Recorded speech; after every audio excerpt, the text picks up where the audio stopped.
I think we can all agree that in 1933 there was a lot happening all around the world. But do we know what was going on in Chicago at Soldier Field in 1933? If not, I'm about to show you guys this play that brought in 150,000 people in 1933, and it's called Romance of a People. I'm going to show you guys a clip of it, okay? Now, before I do, I just would like to make a disclaimer saying that I am not making any claims about anybody, any group at all. I am simply just asking questions, and I'm also just showing you guys what I have already found online. This is all for entertainment purposes only, and also I love my life. I would never do anything to harm myself, okay? So let's show it.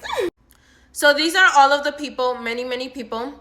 Some accounts say that there were 125,000. Others say that there were 150,000 people that attended this event. This event took place during the Great Depression, I might add. And this is Moloch.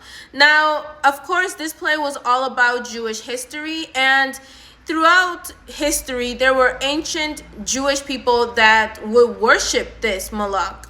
There were other Jewish people that completely protested against this. Now, Moloch was used to sacrifice children, and inside there was a fire that could be placed, and you can see there, and they would place the children on the arms of this Moloch, and graphic things.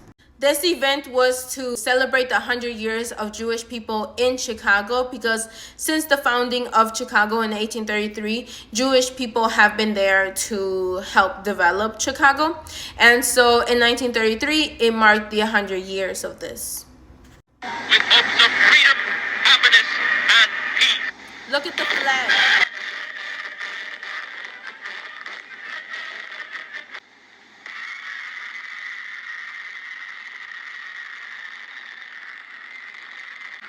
Now, it was a practice that they would scream whenever the baby was put into this fire in order for you to not hear the baby scream.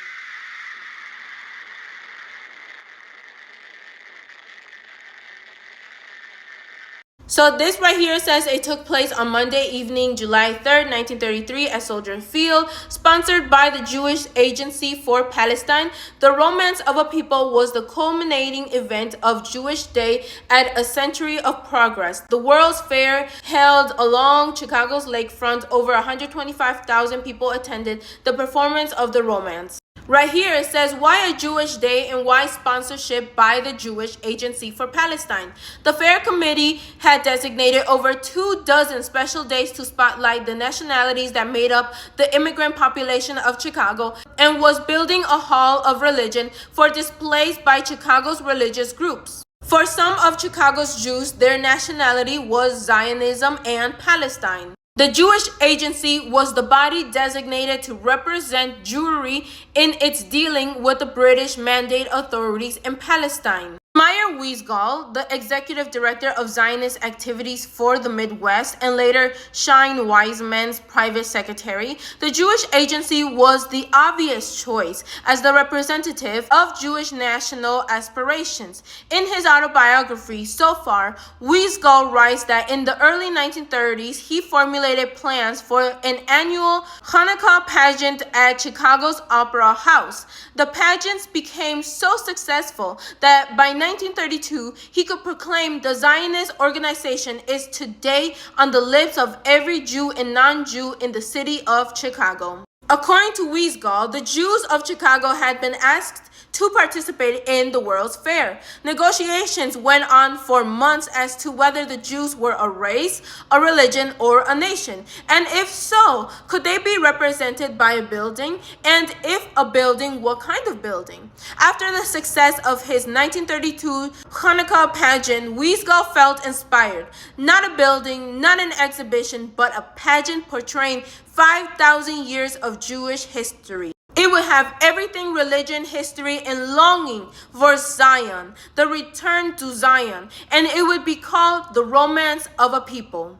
Wiesgall went to Rabbi Solomon Goldman and Judge Harry Fisher, two of Chicago's Zionist leaders, and received their support.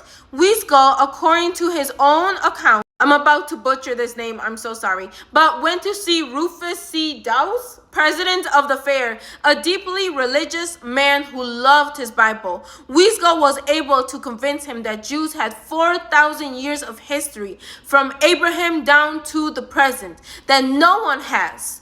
Dawes agreed to schedule a special Jewish day at the fair, the grand finale of which would be a huge spectacle produced by Meyer Wiesel. Wiesel promised to raise $100,000 for Wise Men Central Refugee Fund, which was designated to help German Jews settle in Palestine, and Wise Men agreed to come to Chicago. Wiesel now had his star. Suddenly, national Jewish organizations decided to participate in Jewish Day in Chicago. The Zionist Organization of America shifted its convention to the Palmer House in Chicago. The B'nai B'rith shifted its annual meeting to Chicago, and national youth groups, including Avuka, the Zionist Youth Organization, scheduled a rally for July 3rd in Chicago. It then talks about how many Jewish people came to watch this event.